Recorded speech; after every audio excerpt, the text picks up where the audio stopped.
وعليكم السلام ورحمة الله وبركاته. يوم الأربعاء 5/9/2025 11 من ربيع الأول 1447. رؤياك هذه تحمل رموزا عميقة وبشارة خاصة إليك، وصفا موسوعيا وروحانيا لها بنفس الأسلوب الذي نعتمده لتوثيق الرؤيا الخضراء، عجلة السيارة وكساء الضريح النبوي. أولا، مقدمة. تندرج هذه الرؤيا ضمن الرؤى الرمزية التي تجمع بين عالم الحياة اليومية، السيارة، وعالم القداسة، كساء ضريح النبي صلى الله عليه وسلم. فهي تحمل دلالة على الانتقال والسير في طريق جديد مصحوب بعناية روحية ورمز نبوي عظيم.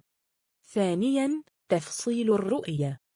السيارة هنا تمثل وسيلة السير في الدنيا ومسار الرائي وعائلته. تبديل العجلة السوداء المعتادة بعجلة خضراء حريرية تشبه كساء ضريح النبي صلى الله عليه وسلم يرمز إلى تبدل الحال من المألوف الأرضي إلى المشرق الروحاني. اللون الأخضر هو لون النبوة ورمز الحياة والبركة والرحمة.